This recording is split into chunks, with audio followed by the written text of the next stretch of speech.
माँ दुर्गा हम सबको शक्ति दे, जिंदगी में हर बुराई का सामना करने की शक्ति और किसी भी कठिन समय से जूझने की शक्ति दे। हर घर में नवरात्रि का महोत्सव मनाया जा रहा है, माँ दुर्गा का आह्वान किया जा रहा है। माँ दुर्गा नारी का एक बहुत शक्तिशाली रूप है, जिनके हाथ में शस्त्र है और पैर के नीचे है असुर, यानी कि बुराई का नाश। इस पराक्रमी रूप में छुपी है एक माँ जो अपने बच्चों से बहुत प्यार करती है। यही सृष्टि का एक बेहद सुंदर चित्र है, एक नारी का सही परिचय। आज जो मेरी मेहमान है, नारी के इस रूप को पूरी तरह से निभाती है, जस्टिफाई भी करती है। वो एक माँ है जिन्होंने अपनी कला को शक्ति बना के म्यूजिक की दुनिया में अपनी जगह बनाई है। सूफियाना आवाज की मलिका माँ दुर्गा हम सबको शक्ति दे।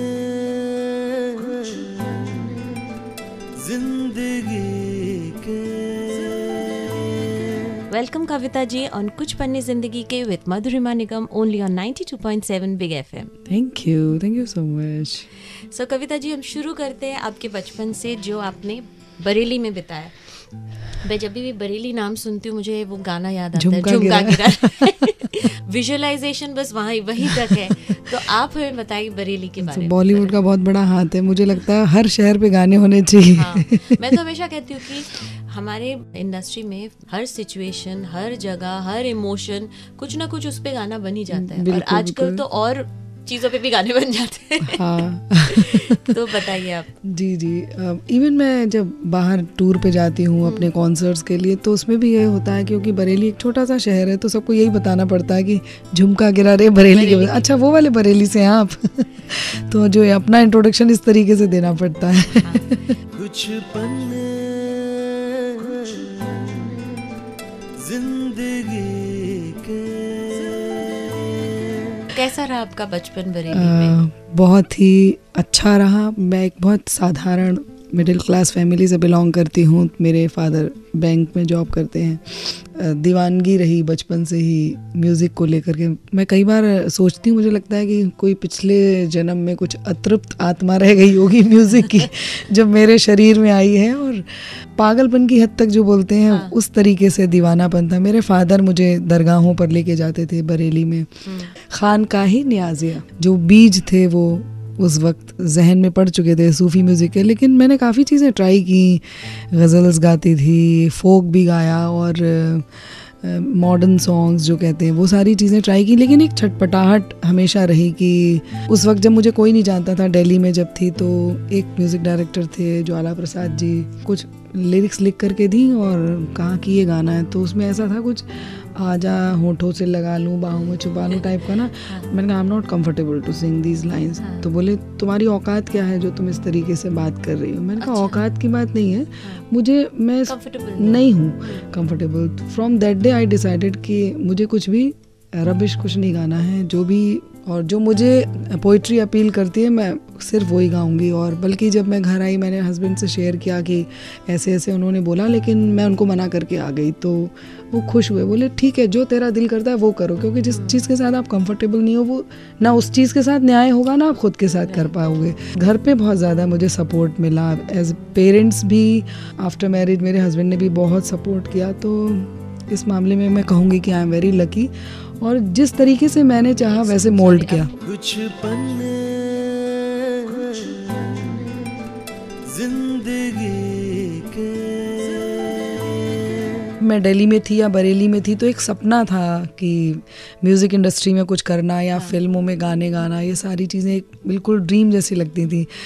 मुझे लगता है कि आपके अंदर पैशन है, टैलेंट, दोनों चीज़ें का एक बहुत अच्छा कॉम्बिनेशन, बहुत स्ट्रॉन्ग कॉम्बिनेशन है, तो आप कुछ भी अचीव कर सकते हो। बचपन में बरेली में थी तो वहाँ आप किसी से सीखती थी म्यूज़िक?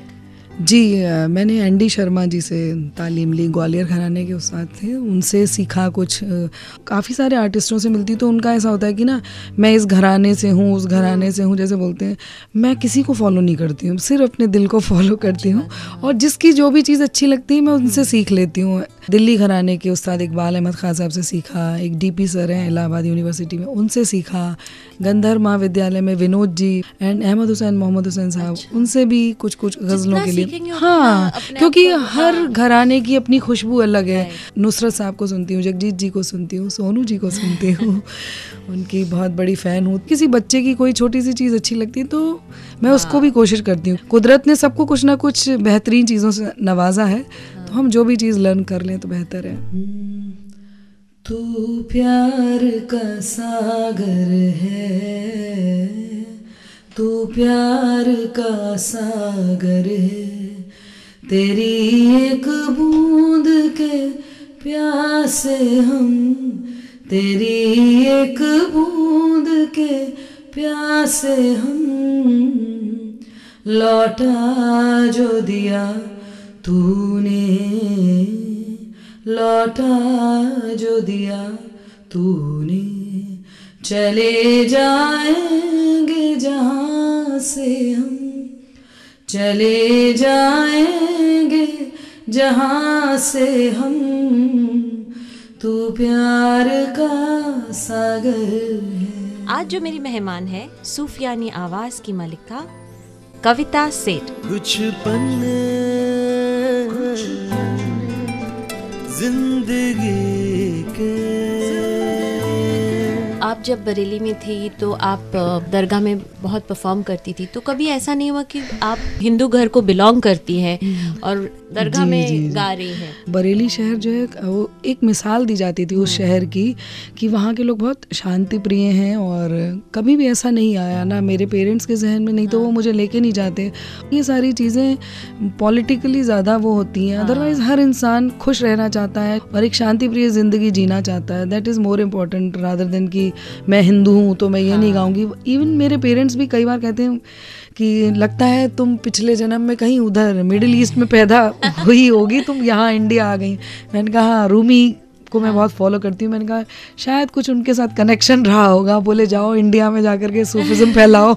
सूफी गाने गाते हैं, धार्मिक गाने गाते हैं या चांटिंग्स की वो सब करते हैं। उनकी जो सोच होती है वो भी थोड़ी अलग होती है। इट्स लिटिल प्रोफाउंड थिंकिंग जिसको हम कहते हैं। बिल्कुल बिल्कुल। और मुझे लगता है कि ये गाना बजाना ही नहीं है, it's the way of life. और सूफिज्म जैसे आजकल एक ट्रेंड भी हुआ है, I am a Sufi singer बहुत बोलते हैं लोग, किसी भी गाने में 2 शब्द अल्लाह मौला जोड़ दिए तो बोले हो गया सूफी। तो वो नहीं है, मुझे लगता है कि उसके लिए उस तरीके से आपको जीना पड़ता है विद प्योरिटी ऑफ लाइफ। अब जितना जो भी मॉरल वैल्यूज़ हैं, अब जितना उसके साथ कनेक्ट होते हो, खुद से कनेक्ट होते हो, तो वो खुद ब खुद आपको कहने की ज़रूरत नहीं, वो आपकी पर्सनैलिटी में खुद ब खुद झलकती है वो सारी चीज़ें। सोनू जी भी यही बोलते हैं कि लोग जो सूफी शब्द है उसको आजकल मिसयूज करते हैं। हाँ जी, बिल्कुल बिल्कुल। बॉलीवुड ने बहुत बड़ा एक प्लेटफॉर्म दिया सूफी म्यूज़िक को, उसकी वजह से पॉपुलर भी हुआ। तो हर चीज़ के प्लस माइनस होते हैं। माइनस ये है कि जिनको कुछ सेंस नहीं है वो कहते हैं 2 शब्द ये लगा दो और गाना सूफी हो गया। कविता जी ने अपनी ज़िंदगी के सफ़र में बहुत ही जल्दी अपने हम सफ़र को खोया। उनसे जुड़ी कुछ बातें और कुछ पन्ने ज़िंदगी के विद मधुरिमा निगम और 92.7 बिग FM। ओरे मनवा तू तो बावरा है, तू ही जाने तू क्या सोचता है, तू ही जाने तू क्या सोचता है। बावरे क्यों दिखाए सपने तू सोते जागते, जो बरसे सपने बूंद बूंद नैनों को मूंद मूंद, कैसे मैं चलूं देख ना सकूं अनजाने रास्ते। गूंजा सा है कोई एक तारा, एक तारा गूंजा सा है कोई एक तारा, गूंजा सा है कोई एक तारा, एक तारा गूंजा सा है कोई एक तारा। कुछ पन्ने जिंदगी के। इस तरह के म्यूजिक में जो आप इतने ज्यादा इन्वॉल्व्ड हैं, इमोशंस है वो बहुत जल्दी बाहर आ जाती है। हाँ हाँ, वो तो कैमोफ्लेज करना बड़ा मुश्किल होता है, छुपाना मुश्किल होता है। बिल्कुल। तो कौन सी एक बात होगी जो जिसके बारे में सोचते ही आपको लगे कि मैं रो दूंगी? बहुत सारे इंसिडेंट्स हुए इतनी बड़ी जर्नी में। ख़ास तौर से मैं सबसे ज़्यादा बहुत मिस करती हूँ मिस्टर सेठ को, जिन्होंने मुझे इतना सपोर्ट किया। लास्ट टू लास्ट ईयर एक एल्बम किया था, एक दिन। वो गाना 8 से 10 साल पहले कंपोज करके रखा हुआ था मैंने, लेकिन वो अब रिलीज़ हो पाया था आफ्टर हिज डिमाइज। वो जब मैं गाती हूँ और पढ़ती थी उसको उनके जाने के बाद, तो ऐसा लगता था कि वो जो गाना है मेरी बायोग्राफी है। तो स्टिल अभी भी कभी भी परफॉर्म करती हूँ तो उसमें से निकल पाना बहुत मुश्किल होता है, वो उन इमोशंस में से बिल्कुल एक एक लाइन ऐसा लगता है वो मेरे लिए लिखा गया था वो गाना, और मेरी ज़िंदगी की वो दास्तां हैं। तो जगदीश प्रकाश जी एक दिल्ली के एक शायर हैं, उनके ही सारे सॉन्ग्स थे उस एल्बम में, और स्पेशली ये एक दिन जो नज़्म है, इट्स अमेजिंग, बहुत खूबसूरत उन्होंने लिखा। बट उस वक्त नहीं पता था, बल्कि मिस्टर सेठ थे उस टाइम पर जब इस एल्बम पे काम चल रहा था, बल्कि वो बोलते थे जल्दी करो तुम लोग, जो आर्टिस्ट मूड के लोग होते हैं बहुत डिले करते हो हर चीज़ में, अभी मूड नहीं है, अभी मूड नहीं है, मैं चाहता हूँ कि ये जल्दी से रिलीज़ हो। मैं एक्चुअली आपसे पूछना चाह रही थी कि आप बरेली से हैं और शादी के बाद आप दिल्ली में आए, और बरेली और दिल्ली दो जमीन आसमान का फर्क है दो शहरों में। और जहाँ लोग हमेशा जज करने के लिए वेट करते हैं, लड़की शादी होके आए वहाँ पे तो उसके काम करने पर या आर्टिस्ट बनने पर तो सबसे पहले उंगली उठाएंगे, वो भी म्यूजिक फील्ड में। आफ्टर मैरिज दोनों बच्चों के होने के बाद भी मिस्टर सेठ ने बहुत सपोर्ट किया। मेरे जो इन लॉज थे वो भी बहुत सपोर्टिव थे, तो वो कहते थे कि चलो बच्चों को मैं फीड करा दूंगी, बॉटल मैं करा दूंगी, तुम अपना रियाज करो। फादर इन लॉ की डेथ हो गई थी, दोनों ही बहुत छोटे थे, कनू कविश।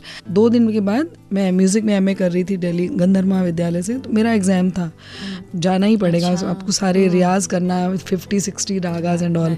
तो मदर इन लॉ ने इतना बड़ा स्टेप उठाया, बोली जो चला गया दुनिया से वो तो नहीं वापस आएगा, तू अपना साल मत बर्बाद कर, आप जाओ वापस। बहुत बड़ी बात है ये। तो इस बात को लेकर मैं आज तक उनकी इतनी इज्जत करती हूँ कि शी इज़ नाउ 80+, और वो इतना बड़ा स्टेप उठाना कि जिसका हस्बैंड नहीं रहा दुनिया में, और वो मुझे बोल रही कि तू अपना करियर देख, तो रियली वो बहुत बड़ा सपोर्ट मिला। तो मुझे लगता है कि if you are passionate about your work, आप कुछ जो भी करना चाहते हो तो रास्ते खुद ब खुद खुलते जाते हैं। यदि नहीं खुल रहे हैं तो इसके मतलब कहीं ना कहीं कुछ कमी है। कविता जी ने अपनी ज़िंदगी के सफ़र में बहुत ही जल्दी अपने हम सफ़र को खोया।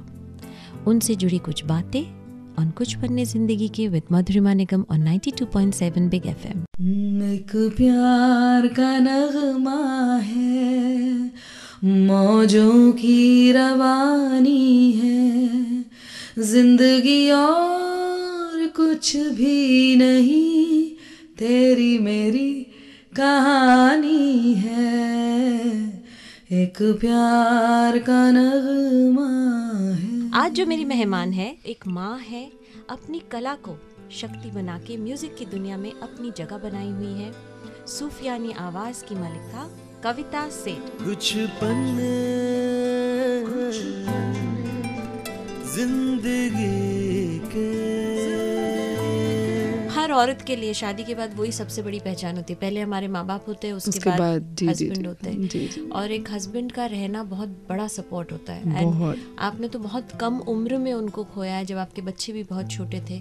तो उस वक्त आपने खुद को कैसे संभाला? मतलब मैं हैरान हो रही, एक्चुअली जब मैं पढ़ रही थी रिसर्च, मैं सोच के हैरान हो रही थी कि 1-2 बच्चे भी हैं आपके, और आपने कैसे खुद को उस वक्त, तब आप बच्चों को संभालोगे कि खुद को संभालोगे? हाँ, पता नहीं, मुझे लगता है वो उस वक्त ऐसी सिचुएशन होती है कि बस आपको ये होता है कि करते जाना है कुछ। हाँ। दिमाग तो काम करना बंद कर देता है। और उस वक्त आपका गाना भी हिट हो गया था, एक तारा। हाँ जी, हाँ जी, इतने सारे अवार्ड्स मिले जी। You were actually on the high of life. जी, उस वक्त मैं फील कर रही थी, उससे जब उनकी डेथ हुई उससे थोड़े दिन पहले कि ऐसे ही, मतलब मुझे लगता है ना कहीं हम लोग इंसान हैं तो एक अहंकार तो आ ही जाता है। तो शायद, मतलब मैंने बाद में शेयर किया था सबके साथ, मैं भी सोची थी, मैंने कहा दुनिया में ऐसी कौन सी चीज़ है जो मेरे पास नहीं है, सब कुछ है मेरे पास। और immediate within a week सब कुछ, मतलब इतनी बड़ी चीज़ छीन ली गई कि जिसकी कमी कभी पूरी नहीं हो सकती। तो लेकिन उनसे मैंने इतना सीखा, मैं उनको अपना गुरु, मेंटर सब मानती हूँ कि 15th of December he expired, and I started shows on 25th onwards अच्छा। एक भी शो कैंसिल नहीं करा, बिकॉज वो कहते थे कि ज़िंदगी है वो किसी के लिए रुकती नहीं है, तुम अपना काम करते जाओ और कभी भी रुकना नहीं है। तो वो सारी जो भी उनकी गाइडलाइंस थी, मैंने कोशिश किया, मैंने कहा मैं रुक करके भी क्या कर लूँगी ना, अब मुझे सारा कुछ देखना है, बच्चों को भी देखना है, फैमिली। पहले पैशन था म्यूज़िक और अभी ज़रूरत बन गया था, तो प्रोफेशन बन गया। प्रोफेशन के साथ साथ ये था कि मुझे अभी किचन भी उसी से चलाना है, तो have to think all the stuff. वो बहुत बड़ा चैलेंज था मेरे लिए, क्योंकि मैं उस में से नहीं निकल पा रही थी, उस जोन में से। मेरे पेरेंट्स ने, सभी लोगों ने सपोर्ट किया कि तुम ये वाला यदि शो कर लेते हो 25th का, तो this is the biggest hurdle. और क्योंकि मेंटल स्टेट अच्छी नहीं थी जहन की, तो उसके बाद सब कुछ ईजी हो जाएगा और आपको इसमें से निकलना ही है, this is the way you have to go. तो एनी हाउ फिर मैनेज करके मैं थोड़ी देर ही आधा एक घंटा गाया था जहाँ पे भी शो था। That was a difficult time. And उस वक्त वहाँ जो डेकोरेशन था वहाँ बहुत खूबसूरत, चारों तरफ दिए जला के रखे थे, बहुत अच्छा सा सजाया हुआ था। तो I was feeling in each दिया, मैं फील कर रही थी कि ही इज़ देयर। मतलब मिस्टर सेठ को फील कर रही थी कि वो मेरे साथ हर कण में, मतलब उनको फील कर रही थी। That was a nice thing. और इवन अभी भी जब कभी भी फंसती हूँ कहीं पर, मुझे लगता है कि मुझे जवाब नहीं मिल रहा है, तो बस थोड़ी देर एकांत में बैठ के गुफ्तगू होती है और आंसर्स मिल जाते हैं। जहाँ भी वो होंगे ना, वो देख के बड़े प्राउड फील कर रहे होंगे कि मैंने जो जो चीज़ें अपने वाइफ के साथ शेयर किया है, जो जो मैंने उनको समझाया है, वो चीज़ें उन्होंने कितनी बखूबी अपने लाइफ में अब अपनाए। क्योंकि क्या होता है, एक इंसान के जाने के बाद जनरली या तो हम बहुत वीक हो जाएंगे या तो हमें वो शक्ति मिल जाती है। इसीलिए मैंने कहा था कि आप में वो शक्ति आपने खुद के अंदर से पैदा की थ्रू योर म्यूजिक, कि यू यूज्ड इट पॉजिटिवली। जैसे कि लोग रोते हैं, रोना तो मुझे भी आता है, वो तो है, लगेगा, लेकिन जैसे उन्होंने मेरा जो म्यूजिक था उसको कहाँ से कहाँ वो लेकर के आए, और मेरे में मुझसे ज़्यादा वो ट्रस्ट करते थे कि no you can do, you will do. जब भी मैं कभी थोड़ा सा लगता था कि नहीं मैं नहीं कर पाऊंगी, नहीं तेरे को करना ही है, तू कर सकती है, मतलब इस तरीके से सपोर्ट करना। तो that's why I started after his demise कि वो 2 दिन जो उनका एक बर्थडे था, और वो कभी भी सेलिब्रेट नहीं करते थे अपना बर्थडे, हम लोग लेकर के आते थे केक, भी कहते अरे यार क्या ठीक है। तो मैं चाहती हूँ कि वो 2 दिन उनकी बर्थडे पर और डेथ एनिवर्सरी हमने डिसाइड किया कि वी विल डू जितना ज़्यादा हम प्योर फॉर्म म्यूज़िक, सूफ़ी म्यूज़िक को हम जितना बढ़ा सकते हैं, सपोर्ट कर सकते हैं। तो आई स्टार्टेड कॉन्सर्ट्स, वो 2 दिन को उसमें कन्वर्ट कर दिया कि हम लोग वो उसमें बिजी हो जाते हैं और हर पल उनको याद करते हुए आप उसको यूटिलाइज भी कर रहे हैं और लोगों तक इतना अच्छा म्यूजिक भी पहुंचा रहे हैं। हाँ जी, बस यही सीखा मैंने उनसे। सपोर्ट में तो 2 इतने अच्छे अच्छे प्यारे प्यारे बेटे हैं। एक तो हमारे सामने बैठे हुए हैं कनिष्क। हेलो। कनिष्क आज के युग के नौजवान हैं जिनकी सोच मॉडर्न है पर फिर भी बहुत गहरी है। कुछ और बातें और कुछ पन्ने जिंदगी के विद मधुरिमा निगम और 92.7 बिग FM। आज के बच्चे, उनको वेस्टर्न म्यूजिक, फ्यूजन म्यूजिक, इसमें ज्यादा रुचि, मतलब ध्यान रहता है। पर यहाँ हमारे साथ कनिष्क है जिन्होंने 16 साल की उम्र में एक बहुत ही प्यारा ओम एल्बम निकाला था जिसमें चैंटिंग थे, जप थे। जो आई रिमेम्बर, हाँ मैं 16 साल का था और ये एक्चुअली प्रोजेक्ट आई थिंक 1 हफ्ते में ही हो गया था। This was after dad when he passed away. Mom wanted to do something really pure और बहुत ही कुछ अच्छा काम करना था जिससे एक अच्छी एल्बम भी आए लोगों के लिए और हम भी खुद अच्छा लगे। उन्होंने सोचा कि एक एल्बम करते हैं, ओम पूरी मेडिटेशन 1 घंटे की। मैं थोड़ा सरप्राइज था, मतलब 1 घंटा बहुत ही बड़ी एल्बम है। यहाँ पे एक 4-5 मिनट के गाने हफ्ते महीने लग जाते हैं, आप 1 घंटे की बात कर रहे हो।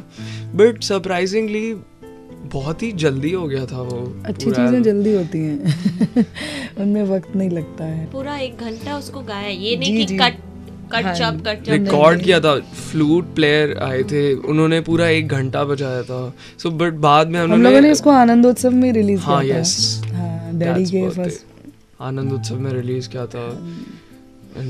सीडीज तो ऐसे बिक गई थी। अच्छी चीज़ें। और बड़ी इंटरेस्टिंग स्टोरी ये रही कि आफ्टर उनकी डेथ के बाद मैं घंटों मेडिटेशन में बैठी रहती थी। मुझे नहीं पता लगता था कि मैं कितने घंटों, कुछ टाइम का कुछ वो नहीं रहता था। तो और उससे बहुत सुकून मिलता था जब आप काफ़ी डीपली अंदर अपने आप से कनेक्ट हो जाते हो। तो अचानक एक दिन आइडिया आया, मैंने कहा ऐसा कुछ करते हैं, and within a week album complete. और हमने कंपनी में बात किया, बोले हाँ वी आर रिलीजिंग, तो विद इन अ मंथ सब कुछ। और फिर जब कंपनी में दिया तो बोले, उन्होंने बताया कि ये ओम एल्बम स्पेशली उन्होंने मेडिकल रिसर्च के लिए भेजा था। तो वहाँ से मुझे फीडबैक मिला कि वो सुनने के बाद लोगों का ब्लड प्रेशर कंट्रोल हुआ, लोगों जिनको नींद नहीं आती थी उनको प्रॉपर नींद आने लगी, और जिनको ज़्यादा आती थी उनकी कंट्रोल हो गई, डायबिटीज़ कंट्रोल हो गई। मैंने कहा अच्छा चलो मैं डॉक्टर भी बन गई। तो this is the energy of music, positive energy. अब मैंने कहा ना, अगर आप सच्चे दिल से किसी चीज को बनाएंगे, जी, उसमें जी। आपने सारी अपनी पॉजिटिव थॉट्स ऐड कर दी, हाँ, तो वो जी, कितने लोगों तक पहुंच रही है फिर। Really that is biggest achievement I can say. सो गणेश, कभी आप अपने मम्मी के सबसे बड़े सपोर्ट हो, आप और आपके भाई कविश। मम्मी कभी वीक हो जाती है, आप उन्हें कैसे संभालते हो? मैं तो घर में एक्चुअली नौटंकियाँ ही करते रहता हूँ सबको। मतलब मुझे ऐसे अच्छा नहीं लगता कि मैं हंसाता रहता, बट हाँ घर में बस। हाँ, ये हमारा मिमिक्री आर्टिस्ट है। पर पता है गणेश, बहुत एंटरटेनिंग। जो इंसान सबसे ज्यादा हंसाता है, उसके अंदर जो छुपी हुई दर्द रहता है वो एक्सप्रेस करने में, वो अपने आप को वो हंसी के पीछे वो छुपा लेता है। हाँ वो तो है। हाँ। बट जितनी भी प्रॉब्लम्स होती है मैं खुद अपने आप ही सॉर्ट आउट कर लेता हूँ।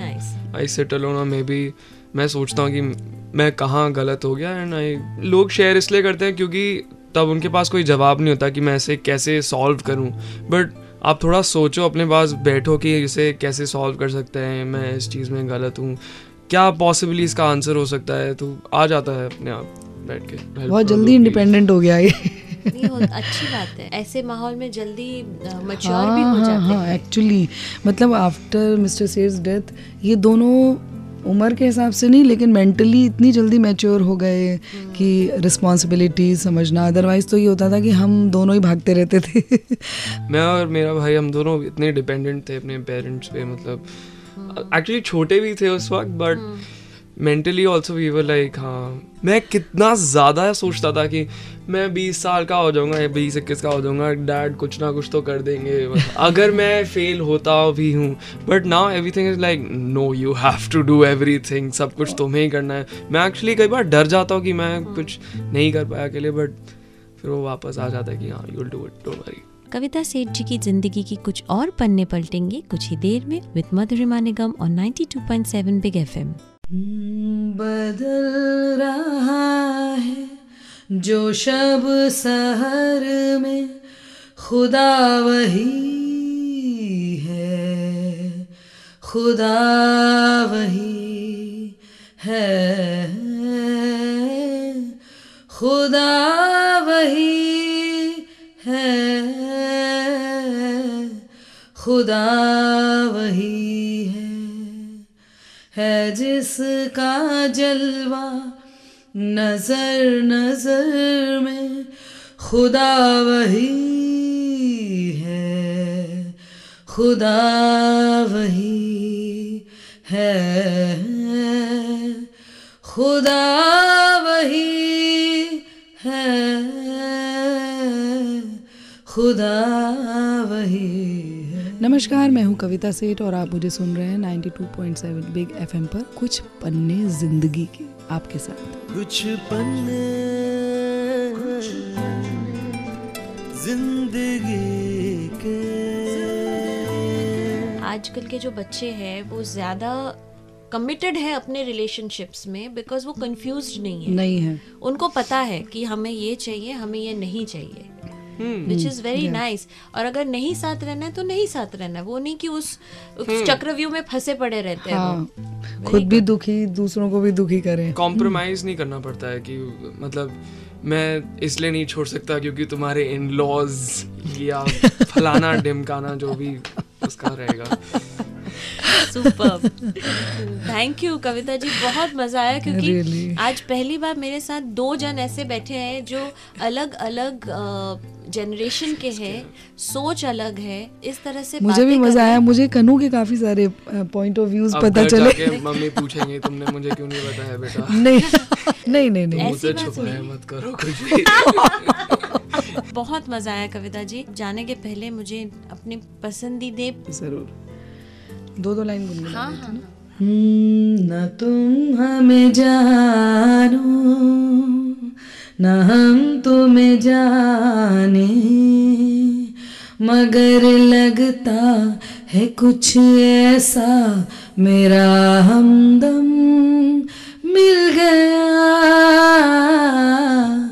न तुम हमें जानो। इसका एक जो डिवाइन मीनिंग है कि हम लोग हमेशा समझ ही नहीं पाते हैं, अलग अलग जगह मूर्ति पूजा करते हैं या कुछ कुछ पूछते हैं कि ना तुम हमें जानो, हमें ऐसा लगता है ना हम तुम्हें जाने, मगर लगता है कुछ ऐसा कि मेरा हमदम मिल गया। जब हम उससे कनेक्ट हो जाते हैं तो हमें लगता है कि वी रीच गॉड। ऐसे ही अच्छे अच्छे गाने गाते रहिए और हमें एंटरटेन करते रहिए। मैं भी आप लोगों से अगले हफ्ते मिलूंगी एक नए एंटरटेनर के साथ, एक नई जिंदगी के साथ, कुछ नए पन्ने के साथ, और कुछ पन्ने जिंदगी के विद मधुरिमा निगम और 92.7 बिग FM।